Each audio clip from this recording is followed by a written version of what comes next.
자, 그래서 여기에서 필요한 건 뭐냐면요, 직업기초 능력이라는 게 있어요. 필기가 바로 이 직업기초 능력입니다.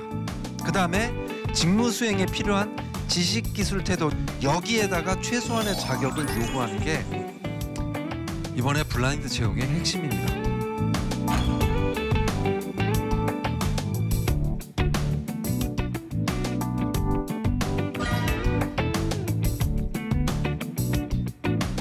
사창명 시대는 이제 창의적 사고력이 중요해요. 창의적 사고력은 절대로 스펙으로 평가하기가 어려워요. 이런 것들을 필기로 보는 것들도 많이 개발이 되어 있고 그렇죠. 그렇기 때문에 이제는 블라인드 채용은 대세다.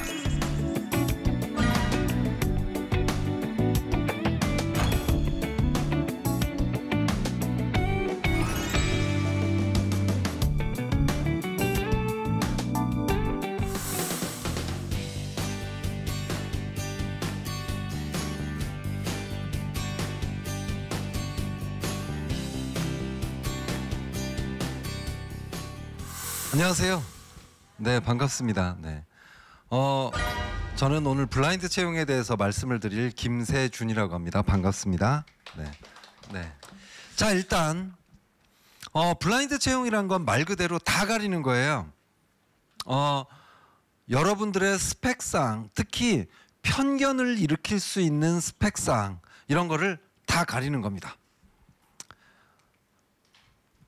이게 2017년 6월 22일 청와대 수석보좌관 회의에서 올해 하반기부터 공무원이나 공공 부분에서 채용할 때 블라인드 채용제를 실시했으면 한다, 이렇게 하셨어요. 근데 우리가 여기서 한 가지 생각을 해야 될 건 뭐냐면, 블라인드 채용은 일자리를 늘리기 위해서 하는 건 아니에요. 다만 그동안 어땠어요?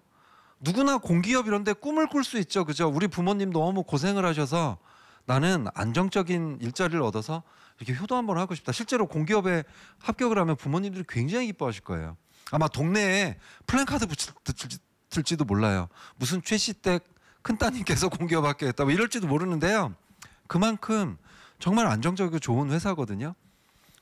근데 이런 회사조차 필기를 볼 수 있는 자격을 제한을 해버리니까 꿈을 못 갖는 거죠, 그죠? 도전이라도 해봐야 되는데. 그래서 이런 누구에게나 도전할 수 있는 기회를 주고자 하는 게 블라인드 채용의 핵심이지, 이거는 일자리를 늘리기 위한 건 아니에요. 물론 정부는 지금 공기업 일자리를 계속 늘리고는 있어요. 자, 그래서 핵심은 뭐냐면 편견 없는 공정한 경쟁. 자, 스펙을 많이 쌓은 사람들이 지금 걱정하는 게 뭐냐면 역차별 아니냐, 우리는 무슨 죄냐 이러는데요. 아까도 말씀드렸듯이 스펙은 필기 전형을 볼 수 있는 그 자격을 주는 그 기준밖에 안 되는 거예요, 사실은. 그러면 필기 열심히 해서 자기 실력대로 합격을 해서 면접에서 합격하시면 되는 거예요. 사실 면접에서 보는 건 뭐죠? 면접에서는 최소한의 스펙은 볼 거예요. 그 직무에 필요한. 그러니까 최소한의 스펙이나, 그리고 공기업 같은 데서 가산점을 주는 스펙이 있거든요. 예전에 가산점은 서류 전형 단계에서 적용을 했는데 이제 면접관 데서 적용을 하겠죠, 그죠? 이제는 필기예요. 그래서 필기를 열심히 좀 준비하셨으면 좋겠습니다. 그 다음에 스펙보다는 해당 직무 능력 중심 채용을 한다. 그래서 지원서에 보시면 스펙 쓰는 난은 없어지고 직무에 필요한 것만 쓰도록 되어 있습니다. 직무에 필요한 지식 쌓았냐? 그래서 학력사항이나 뭐 이런 거, 교육 배경, 백그라운드 적게 되어 있고요. 자, 그 다음에 기술 쌓았어? 경험이 있어? 이 경험이라는 게 가장 중요한데요. 요즘 그 공기업이나 사기업이나 경력 같은 신입을 뽑죠. 그래서 직무 경험을 해보는 건 너무나 중요한 일이 돼버렸어요. 학교에서 시키지 않는다고 하더라도 여러분들은 자발적으로 어딘가를 가서 아르바이트든 인턴이든 직무 경험을 하셔야 돼요. 그래서 그 사항을 묻고요. 나머지는 기타 사항 묻는데요. 무조건 스펙을 묻더라도 직무 관련 스펙만 물어요. 예를 들어서 이 업무가 영어를 하는 업무가 아니에요. 그럼 토익 원치 않아요. 근데 이 업무는 직무 관련해서 영어가 너무 중요해요. 그러면 토익 점수를 요구하고 그럴 거예요. 이제는 다 직무와 관련된 스펙만 요구하게 돼 있습니다. 제로 스펙이라는 뜻은 아니에요. 그러면 여기에 이 직무에 필요한 스펙만 내가 땄다 그러면 그 다음에 뭐 해야 된다고요? 필기 준비 돌입하셔야 됩니다. 자, 그러면 이제 NCS, 그러면 이 사람이 직무를 잘할 수 있는 능력이 있느냐, 그거는 검증할 수 있는 기준도 있어야 될 거 아니에요, 그죠? 그 기준이 그동안은 기업들마다 다 달랐어요. 어떤 직무 지원하시나요? 자, 만약에 CS를 지원하신다. CS 직무는 공기업에도 있고 사기업에도 있죠. 그러면 이분이 CS를 지원하기 위해서 요즘 취업이 어렵잖아요. 그죠? 그러면 몇십 개를 지원을 해요. 저 이미 알고 있어요. 막 100개 넘게 지원하는 학생도 저 많이 봤고요. 한 군데만 지원하실 건 아니시잖아요. 그죠? 그러면 적어도 뭐 20개, 30개 이렇게 지원을 하실 거예요. 근데 사실은 CS라는 직무, 특히 신입사원이 CS 직무에 갔을 때 하는 업무는요 거의 비슷해요. 공공기관이든 사기업이든 하는 일이 그렇게 뭐 대단치는 않습니다. 신입은 일단은 좀 배워야 되기 때문에 그렇게 고난이도 업무를 맡기는 건 아니죠. 그런데 지원하는 회사마다 CS 같은 직무임에도 불구하고 지원하는 회사마다 이 CS 직무를 뽑는 기준이 다르다 이러면 어떻게 될까요? 여기에 있는 학생은 만약에 20군데를 지원한다. 근데 똑같은 CS 직무임에도 불구하고 20개 기준의 적용을 받는 전형을 준비를 해야 돼요. 국가에서 야 이거 좀 안 되겠는데 이거 우리나라 젊은이들이 너무 고생하는데 그래서 국가가 나섰어요. 자 그러면 CS라는 직무는 채용 기준이나 교육하는 내용이 똑같아야 돼. 어딜 가거나. 그래가지고 그 교육 기준 스탠다드 혹은 뽑는 기준 그 스탠다드를 나라죠. 내셔널. 그래서 그 스탠다드를 C는 역량이라고 하거든요. 역량 제가 좀 이따 설명을 드릴 텐데 그걸 만든 게 바로 NCS라는 거예요. 정말 오래 걸렸어요. 2000년대 초반부터 준비를 해왔어요. 그래서 전국에 있는 모든 직무들을 조사를 했어요. 직무 굉장히 많죠. CS뿐만 아니라 인사도 있고 자금도 있고 회계도 있죠. 그걸 다 조사를 한 다음에 이렇게 모아놨어요. 모은 다음에 하나의 직무를 쪼갰어요. 8개로. 업무 수준에 따라서. 그래가지고 그 직무의 그 수준에 맞는 지식, 기술, 태도와 최소한의 스펙을 정의를 내려놨어요. 그 정의를 내린 거를 다 어디다 올려놨죠? 홈페이지에다 올려놨어요. 이게 바로 ncs.go.k라는 사이트예요. 여길 들어가 보시면 이제 여기 있는 분이 나는 CS를 준비를 하려고 그래. 그러면 요 안에 들어가서 CS라는 걸 찾아보는데 그 중에서도 나는 신입 CS야. 찾아보시면 저 안에 당신은 지식적으로 이런 지식을 쌓으시면 되고요. 이런 기술을 쌓으시면 되고요. 컴퓨터 활용 능력 중에 엑셀이 필요하시고요. 그 다음에 고객 중심주의인 마인드가 필요하시고요. 이런 게 다 정의가 돼 있어요. 그리고 당신은 요 중에 이런 스펙만 쌓으시면 지원하면 서류 전형에서 탈락하는 일이 없을 거예요 해가지고 딱 돼 있어요. 그럼 그것만 쌓으시면 돼요.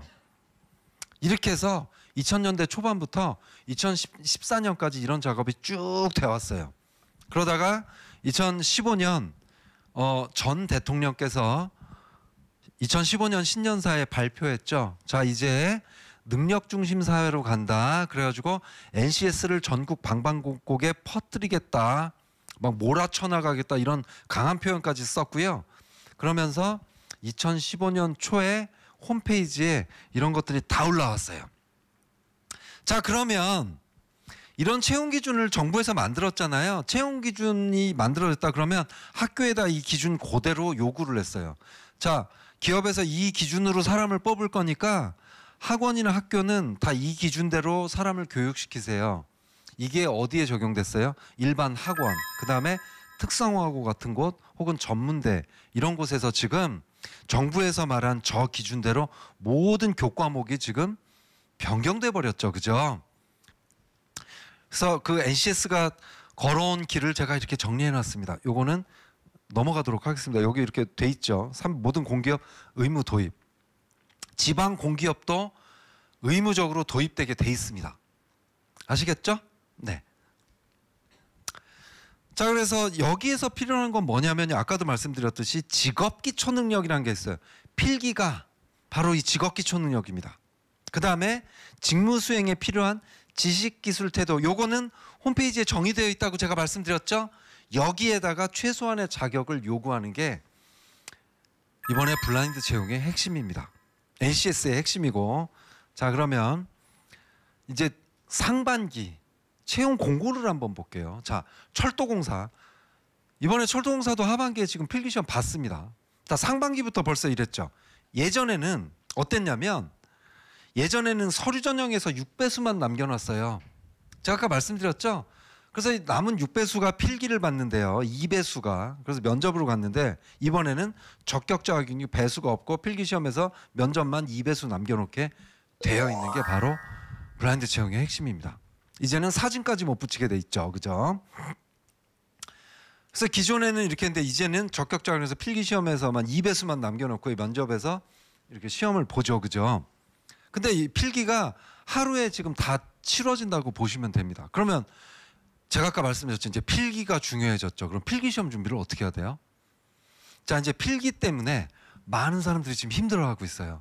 나는 예전에 한국사도 해야 되고 뭐 커말도 해야 되고 전공 자격증도 해야 되고 직무적성 검사도 해야 되고 뭐 전공 준비도 해야 되는데 또 하나 혹이 하나 더 붙은 거 아니야 이렇게 생각을 하시는데 그렇게 생각하실 필요가 없어요. 그래서 이제부터 제가 작년에 36살짜리의 그 학생을 공기업에 취업을 시켰는데 그 친구는 얼마나 불안했겠습니까? 28살 때부터 집안이 어려워져가지고요.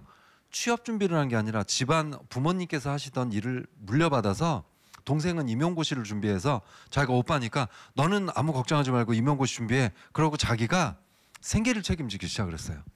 그리고 나서 35살까지 옷가게를 했습니다. 그래서 부모님께서 그래서 좋아지셔가지고요.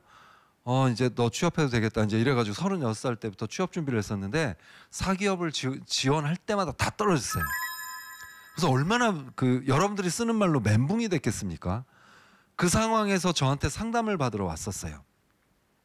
여기 지금 이 광화문을 걸어서 여기 6층까지 오신 분들은 정말 아마 답답해서 오셨을 수도 있으실 거예요. 근데 그 전 취업 준비 시작하신 분들은 여기 잘 안 와요. 일단 나 혼자 한번 해봐야지.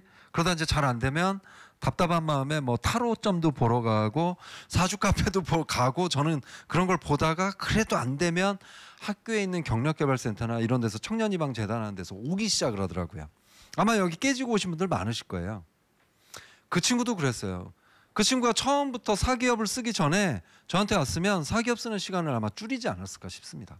그 친구도 타로 봤다고 하더라고요. 이제 어쨌든 그래서 그 친구가 36살이 됐을 때 저는 한마디 했어요. 당신 같은 사람을 위해서 NCS라는 게 생겼다.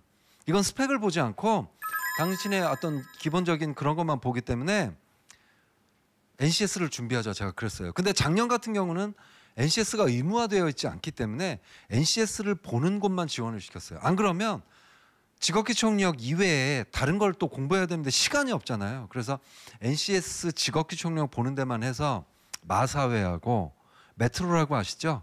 서울에 있는 철도공사. 그래서 두 군데를 필기를 준비를 시켰어요. 예. 시원하시죠? 그죠? 여러분들 그 재채기 할 때 왜 시원함이 느껴지는지 아세요? 생각이 멈춰져서 그렇다고 합니다. 너무 고민하지 마시고 생각이 멈춰지면 그렇게 시원하대요. 별로 반응도 없으시고 이 얘기는 괜히 했습니다.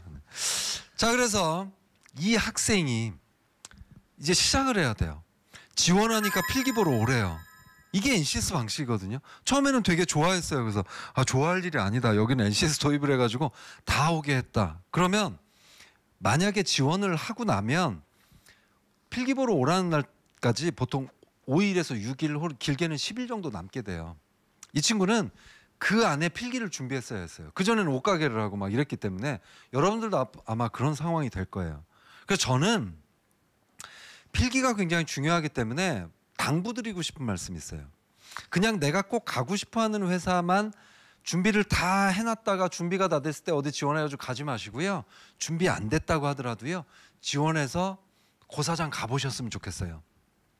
만약에 여러분들이 고3 때 수능 시험을 1, 2학년도 보게 만든다 이러면 아마 여러분들은 1, 2학년 때도 그 고사장 갔을 거예요. 가서 분위기를 봤을 거예요. 와, 우황청심만 먹는다 막 이러면서 진짜 EBS 위주였네? EBS로 해야 되겠다 이런 것도 느낄 수가 있고 물론 떨어질 거예요. 3학년한테 경쟁이 떨어지니까. 그럼에도 불구하고 그 고사장을 한번 가서 정해진 시간 안에 야 이거 체력도 필요하다. 야 50분 안에 보니까 시간이 부족하다. 시간 안배를 잘하겠다. 이 정도만 깨닫게 오더라도 굉장한 도움이 될 거예요. 그죠? 이제 공기업에 그런 기회가 생겼으니까요. 내가 적격자격인 통과할 수 있는 그런 자격을 갖췄다 그러면요. 계속 지원해서 필기시험장을 가셨으면 좋겠어요. 이거 기록에 남지 않죠. 만약에 떨어진 게 기록에 남아서 다음에 지원할 때 불이익을 준다 그러면 함부로 가서는 안 되겠지만 이거는 그런 시험이 아니에요. 그러니까 자꾸 가셔가지고요. 필기를 보셨으면 좋겠어요. 그러면서 직업기 청력이 이런 거구나. 생각보다 쉽다. 대기업 직무작성검사에 비해서. 야 이거는 실용적인 문제가 많네. 이런 걸 아마 깨닫게 되실 거예요. 그래서 하여튼 많이 보셨으면 좋겠습니다. 자 그러면 누구나 필기를 볼 수가 있는데요. 직업기 청력 필기시험을 준비해야 되는데 직업기 청력은 지금 정부에서 다 저렇게 정해놓은 거예요. 저 10과목을. 10과목 하나하나 볼까요? 의사소통, 수리, 문제해결, 자기개발, 자원관리, 대인관계, 정보, 기술, 조직이해, 직업윤리. 부담되죠 10과목이라. 작년하고 재작년에는 저 10과목을 다 보는 데가 많았어요. 근데 올해 보니까 필기시험은 어때야 되냐면요. 누구를 탈락시키는 시험이어야 해요. 그래서 난이도 높은 것도 만들어내고 많은 사람들이 틀릴 수 있는 문제도 만들어내야 되는데 결국은 난이도 조절도 가능해야 되고 응용이 가능해야 되고 그래야 되거든요. 기출문제 이런 풀도 좀 많아야 되고 그렇거든요. 근데 여기 보시면 자기개발, 직업윤리, 대인관계 이런 거는요. 문제를 응용하기도 어렵고 난이도를 높이기가 굉장히 어려워요. 그러다 보니까 이제 필기가 계속 지금 3년 차 되다 보니까 이거 위주로 가는 거예요. 그래서 이거는 대기업하고 나는 같이 준비를 해야 되겠다 싶으시면 같이 준비하시면 돼요. 그 부담이 안 가실 거예요. 공통적인 부분이니까. 근데 나는 한국전력공사에 나는 일반 사무를 보려고 그런다. 그러면 분명히 저 3과목 플러스 몇 개가 있을 거예요. 그때 2과목 정도는 더 준비를 하시면 됩니다. 근데 생각보다 이게 어렵지가 않습니다. 자 그러면 핵심 과목 여기에다가 한두 개 과목을 이과나 문과 기업 특성에 따라 변동이 있는데 전부 다 객관식이에요. 근데 예전에 대기업 직무적성 검사하고 NCS 직업기 청력 차이가 여러 개가 있지만 큰 차이 하나가 뭐냐면 난이도 차이예요. 자 대기업 직무적성 검사는 지금 몇 년 된 시험이죠?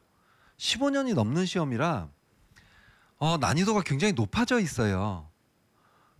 자 난이도를 높이는 방식은 뭐죠? 시간을 줄이는 거예요. 한 문제 푸는 시간을 줄여. 지금 대기업은 수리 문제 하나 푸는데 30초 정도밖에 주질 않습니다. 그러면 이런 문제는 어떠냐면요. 내가 이걸 푸는 법을 알아. 시간만 나한테 충분히 준다 그러면 난 이거 알아. 소금 물렁도 나 할 수 있어. 근데 30초 때문에 허둥지둥대다 못 푸는 경우들이 상당히 많아졌어요. 자 그래서 직무적성 검사는 문제를 풀고 안 풀고도 중요하지만 요령이 중요해요. 요령. 이걸 어떻게 30초 안에 풀지? 이걸 일일이 소금물농도를 계산하는 게 아니라 문제 보고 보기 본 다음에 이거 보니까 요런 거네. 예를 들어 볼까요? 세 자리의 자연수가 있어요. 세 자리의 100의 자리, 10의 자리, 1의 자리 수를 다 더하면 합이 15예요. 그러면 바로 보기 본 다음에 세 자리에서 15 되는 걸 이렇게 체크하는 거 이런 걸 요령이라고 하죠. 그죠? 이런 걸 찾아야 돼요. 자 근데 지금 블라인드 채용이 이루어지고 있는 이 직업기 청력 이거는 난이도가 생각보다 그렇게 높지가 않습니다. 게다가 예전에는 6배수만 시험 보게 했는데 이제는 다 보게 하죠. 결국 이 필기를 어떻게 준비를 하셔야 돼요? 핵심은 2가지예요. 첫 번째, 한 문제라도 실수로 틀리면 순위가 밑으로 뚝 떨어집니다. 2번째, 이번에 블라인드 채용 이후에 SR이라는 곳에서 필기시험을 봤죠. SRT라고 설렁탕이라고 아세요? 그렇게 불러요. 강남에서 출발하는 KTX인데 그 고석철인데 한국철도공사에서 출자해가지고 SRT를 만들고 나서 이제 경쟁 체제로 갔죠. SRT도 공기업이에요. 근데 SRT가 필기시험이 난이도가 많이 낮았어요. 그리고 나서 한국철도공사 이번에 필기시험을 봤는데 상반기에 한국철도공사 난이도가 높았거든요. 이번에 난이도 높지 않았어요. 이 얘기는 뭐냐면 한 문제라도 못 푸는 문제가 있어서는 안 돼요. 큰일 나요. 결국은 여러분들은 이제 스터디를 구성을 하셔야 돼요. 혼자서 공부 못 해요. 스터디를 구성해서 뭘 찾으셔야 되냐면요. 어떻게 하면 빨리 푸는지 요령을 찾으셔야 돼요. 문제를 다 풀고 못 풀고는 중요치 않아요. 물론은 문제를 풀어야 요령을 찾겠지만 스터디의 목적은 나 이 문제 못 푸는데 이거 어떻게 풀어? 그래서 막 3분 걸려가면서 푸는 그런 거. 서점에 가보시면 정답 및 해설에 지금 뭐 어떻게 되냐면 거기는 다 정석대로 문제풀이가 돼 있어요. 거기 요령대로 푸는 방법은 절대 책에 쓸 수가 없어요. 아시겠어요? 그래서 여러분들은 스터디를 통해서 최대한 빨리 풀 수 있는 방법을 찾으셔야 돼요. 그러니까 문과랑 이과가 저는 섞였으면 좋겠고요. 그렇게 하셨으면 좋겠습니다. 이게 바로 블라인드 체형의 필기의 핵심입니다. 자, 그러면 제가 간단히 그 Q&A를 정리를 해왔는데요. 이렇게 돼 있어요. 이 내용은 뭐냐면 저도 질문을 많이 받고 그다음에 현재 그 고용노동부에서 공무원분들께서 이게 이제 국정에 있어서 굉장히 큰 과제이기 때문에 공무원들께서 이 블라인드 채용에 대해서 굉장히 신경을 많이 쓰고 계십니다. 그래서 블라인드 채용 관련해서 방송이나 신문기사가 나가면 거기에 밑에 있는 댓글 같은 걸 상당히 많이 면밀히 검토를 하고 계세요. 그래서 반영을 많이 하기 위해서 상당히 노력 중이십니다. 그러니까 여러분들도 의견을 적극적으로 좀 개진을 해주세요. 근데 그 중에서 질문이 제일 많았던 거, 그 부분을 제가 좀 정리를 해왔습니다. 질문이 많다는 건 뭔지 아세요? 혹시라도 나한테 불이익을 할까봐 불안해하는 것들이에요. 이익이 되는 건 질문하지 않겠죠, 그죠? 그런 것들이 이거 있어요. 정부가 능력이 바탕이 되는 공정한 사례를 블라인드 채용 가이드라인을 내놨다. 일단 공공기관과 지방공기업 입사지원서에는 출신지역 가족관계 학력을 기재한 나왔었는데 구체적으로 어떤 정보를 안 써도 되는 건가? 아까 지원서 제가 보여드렸죠. 거기 보시면 안 써도 되는 것들이 뭐냐? 우리가 지금까지 따려고 굉장히 노력해왔던 것들이에요. 어학 점수, 자격증, 뭐 커말, 뭐 이런 것들이죠. 모스 뭐 이런 것들이죠. 그걸 못 쓰게 하는 거. 더 중요한 건 뭔지 아세요? 자기소개서에 직접적으로 왜 스펙을 여기 못 쓰게 한 것들 있죠? 여기 보시면 출신 지역, 가족관계, 신체적인 물론 출신 학교, 학점, 어학성적, 사진까지 직무와 무관한 개인정보, 이게 다 편견을 불러일으킨다고 하는 것들이거든요. 자소서에 이걸 쓰시면 안 돼요. 그럼 여러분들은 감점이 됩니다. 이제 블라인드 채용으로 사람을 뽑는 것은 서류 전형 단계에서 자기소개서를 점수로 매기지 않아요. 일단은 다 필기를 보게 하니까. 근데 이제 면접관들은 여러분들을 뭘 가지고 평가하겠어요? 여러분들 스펙을 전혀 모르는데. 결국 자소서거든요. 이제 자소서는 감점 요소가 있지 않게 쓰셔야 되는 게 중요합니다. 그게 바로 이번에 블라인드 채용에서 가린 그 스펙이에요. 그러니까 좀 현명해져야 돼요. 가장 중요해진 거. 두 가지죠. 면접하고 필기 시험밖에 없어요. 근데 면접을 가려고 그러면 필기를 열심히 하셔야 되겠죠. 그래서 필기는 이따가 막 질문 중에 이런 것도 있어요. 필기 시험을 단기간에 어떻게 준비를 하면 좋습니까? 여기서 중요한 게 뭐죠? 필기 점수가 높아야 돼요. 보는 사람들이 너무 많아졌잖아요. 근데 이제 경쟁자보다 짧은 시간을 공부하고 높은 점수를 받는 게 훨씬 더 중요한 거예요. 그렇겠죠? 특히 이제 면접에서 제일 중요한 게 뭐라 그랬죠? 면접에서 이제 여러분들 그걸 물을 거예요. 자기소개서를 보고 꼬치꼬치 캐물을 거예요. 예를 들어 볼까요? 저는 인턴을 할 때 어떤 업무를 수행을 했는데 과장님으로부터 칭찬을 들었습니다. 안 듣고도 쓸 수 있거든요. 그러면 칭찬을 어느 과장님이 구체적으로 뭐라고 얘기를 했냐? 저는 아르바이트를 했는데 설문 아르바이트를 했는데 100장을 했습니다. 50장하고 100장 했다고 써놓을 수도 있잖아요. 그러면 꼬치꼬치 묻는 거예요. 자, 당신 100장 했어요? 자, 100장 하는데 며칠 걸렸어요? 5일 걸렸습니다. 이거 실제로 있었던 일이에요. 5일 걸렸어요? 아, 하루에 20장 하셨구나.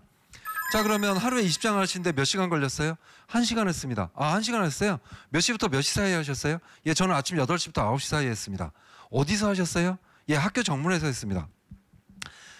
문항은 전부 몇 개였어요? 예, 설문 문항은 20개였습니다. 주관식 있었어요? 예, 5개 있었습니다. 아, 그러셨구나. 그래서 5일 동안 100개 하셨구나. 예, 돌아가셔도 됩니다. 이 사람이 나갔어요. 그리고 면접관 셋이서 대화를 나눕니다. 저 친구 거짓말을 하는 것 같지 않아? 잘 한번 생각해봐. 우리가 대학교 예전에 다닐 때 학교 정문에 아침 8시부터 9시에 사람이 많았어? 잘 한번 생각해보세요. 8시 40분 되면 이렇게 막 급하게 걷기 시작을 하죠. 50분 되면 어떻게 돼요? 1교시 안 내주려고 막 뛰잖아요. 한 면접관이 그랬어요. 난 저 친구가 만약에 도서관이나 식당에서 받았다 그러면 난 믿으려고 그랬어. 근데 아마 8시 50분에 20명을 붙잡아 놓고요. 문항 20개인데 이 사람들은 빨리 가가지고 빨리 하고 가야 될 사람인데 주관식 5개인 거를 20개를 받을 수 있었겠어요? 당연히 거짓말이라고 생각을 했죠. 그래서 우리 이제 면접관들은 자기소개서에 있는 것들 중에 신뢰가 안 간다, 너무 추상적이다는 걸 꼬리에 꼬리를 물을 거예요. 예를 들어 볼까요? 어떤 사람이 이랬어요. 자기는 일주일에 한 권씩 책을 읽는데요. 고등학교 때부터. 그래가지고 물어봤어요. 총 몇 권을 읽었어요?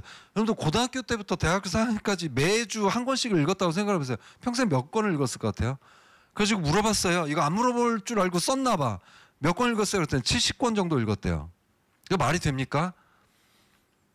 그러면서 떨어지는 거예요. 그러니까 여러분들은 자기소개서에 이제 구체적으로 물을 거. 예를 들어서 칭찬을 받았습니다. 그래가지고 그 다음부터 인정을 받았어요. 이런 거에 대해서 이렇게 얘기를 해야 돼요. 예, 그때 인턴들 중에 처음으로 제가 고객님과 뭔가 결정하는 회의를 팀장님이 데려가 주셨어요. 구체적으로 이런 식으로 할 준비가 되어 있으셔야 돼요. 그래서 스터디 내에서 자소서를 이렇게 보고 서로 체크해 줘야 될 내용은 이거 질문 나올 것 같아요. 이거 너무 추상적이에요. 이거 안 믿어져요. 이거 체크해 주셔야 돼요. 아니면 아예 그런 걸 쓰지 마시든가. 그래서 전형의 중요한 건 면접입니다. 그래서 자기소개서는 면접을 대비해서 쓰셔야 되고 이제 당연히 필기 열심히 준비하라는 거. 기업들은 블라인드 채용을 어떻게 보냐? 상당히 긍정적으로 봅니다. 자, 블라인드 채용은 스펙이 아닌 직무 위주로 뽑는 거라고 그랬잖아요. 여기서 우리가 하나 생각을 해야 될 게 스펙만을 보고 뽑을 때는 대부분의 최소 그 기준이 뭐였냐면 4년제 이상이었어요. 기업들이 4년제 이상을 선호를 했어요. 그러면서 실업계나 전문대는 4년제에 비해서 조금 뽑았죠. 그죠? 이 얘기는 뭐냐면요. 기업이 4년제생들을 뽑아가지고 즉 4년제생은 뭐라고? 직무교육을 전혀 받지 못한 사람들이에요. 이 사람들은 지식만 있어요. 이 사람들을 데려다가 1년에 3년 동안 월급 주면서 직무교육을 시켜야 돼요. 복사 팩스 정도 하면서 돈이 엄청나게 들어가겠죠. 이제 기업들이 이런 거 안 한대요. 그래가지고 특성화고나 전문대에서 직업교육을 받고 이 직무 경험이 있고 지식기술 태도를 갖춘 사람들이 요즘 유리해졌어요. 그런 사람 뽑으려고 그러면 4년제 전형 이런 거 최소한의 거 다 무너뜨려야 되거든요. 근데 선호해요. 직무 경험을 있으니까. 그럼 이런 사람 뽑으면요. 4년제 뽑아가지고 1년에 3년 월급 주면서 들였던 교육비를 안 들여도 돼요. 그래서 괜찮게 생각을 해요. 다만 사기업은 예를 들어서 지원자가 공기업보다 훨씬 더 많은 경우들이 많죠. 그죠? 막 20만 명 지원하고 그래요. 이 사람들 전부 다 필기를 보게 하려고 그러면 여러 가지 고민을 해야 돼요. 일단 고사장을 확보를 해야 되죠. 문제 인쇄를 해야 되죠. 이런 비용적인 부분까지 고민을 해야 되거든요. 그래서 정부에서 지금 지원을 한다고 그러는데 아마 이런 것까지도 지원이 가능하다 그러면 사기업은 확대시킬 가능성이 상당히 좀 많아요. 어떤 부분을 지원하는지 잘 모르겠지만 어쨌든 그래서 기업은 예전에 스펙 위주가 아니라 지금 저성장 시대에 블라인드 채용을 긍정적으로 생각을 합니다. 자, 그 다음에 여기에 쓴 내용은 막을게. 왜 그러냐면 저거 읽으실까 봐 저를 봐주셔야 돼. 자, 요즘 기업들이 사람을 뽑으면서 제일 고민되는 게 있어요. 그건 뭐냐면요.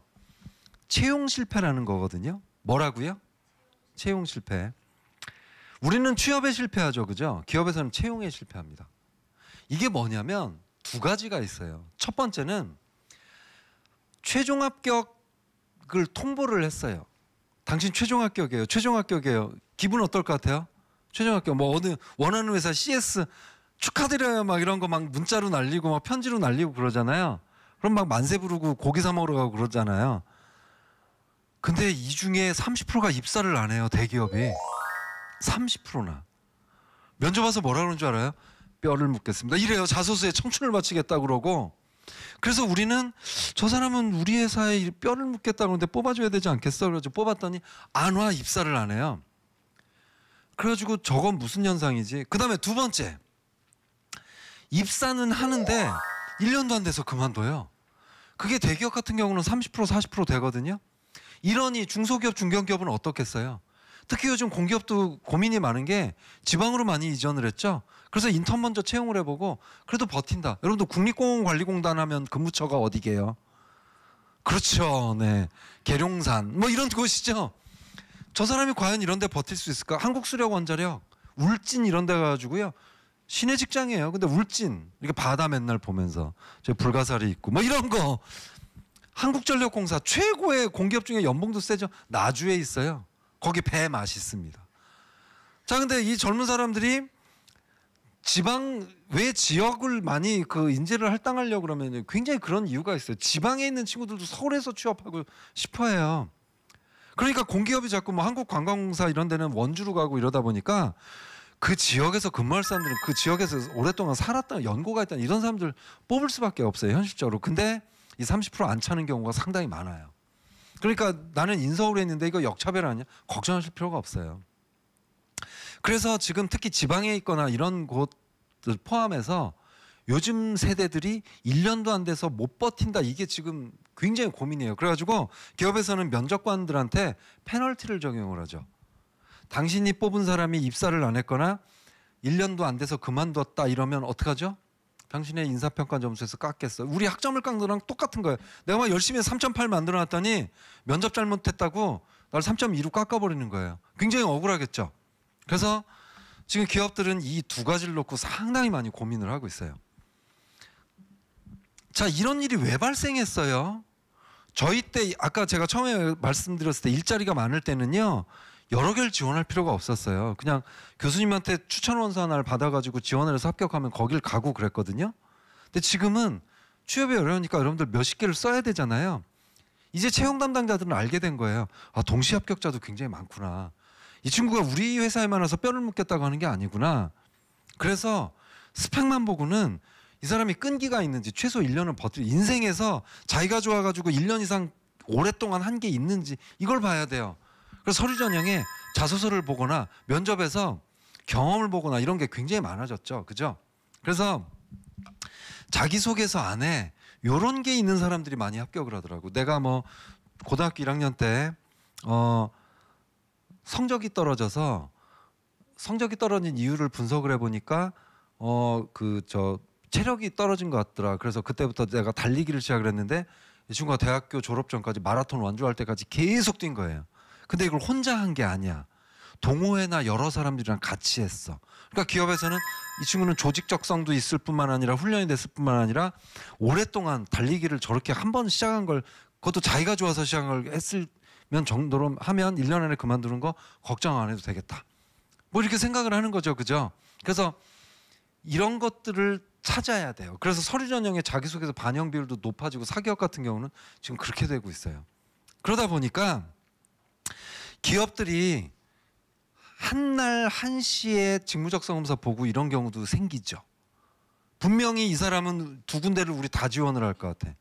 그럴 바에 한 군데 필기부터 선택하게 만들면 되는 거죠. 그죠? 그래서 여러분들은 실제로 기업에서 이제 스펙만 보는 게 나라에서 이렇게 하라고 밀어붙여서 스펙만 보고 이런 게 아니에요. 필요에 의해서 블라인드 채용을 할 수밖에 없어요. 일단은 자, 그러면 스펙만 가지고 판단할 수 없다 그러면 일단은 한번 필기를 다 보게 하자. 특히 직업기초능력 같은 경우는 뭐 직무수행력을 다 문제로 만들어서 전부 다 필기를 보게 한 다음에 스펙도 최소화하자. 이거 시작한 사기업이 어디죠? 삼성그룹이죠.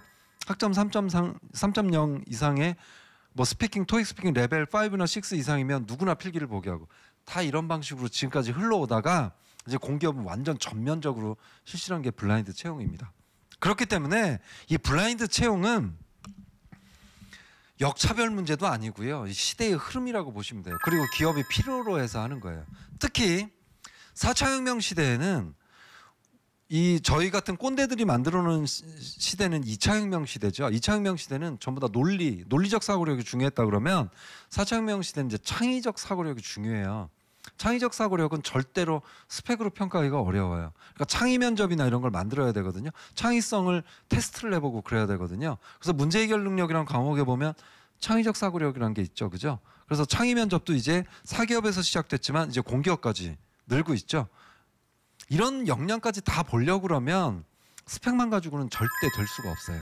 그러니까 이제 이런 것들을 그 필기로 보는 것들도 많이 개발이 돼 있고 그렇죠. 그렇기 때문에 이제는 블라인드 채용은 대세다, 역차별이다, 이런 걸 스트레스 받지 마시고요. 필요한 스펙 빨리 하신 다음에 필기 준비하시고, 나는 그래도 졸업을 유예하고 아직도 나는 3학년이라서 좀 시간이 있다 이러신 분들은 직무 경험 쌓으시는 게 블라인드 채용에서 합격하는 비결이 되지 않을까 이렇게 싶습니다.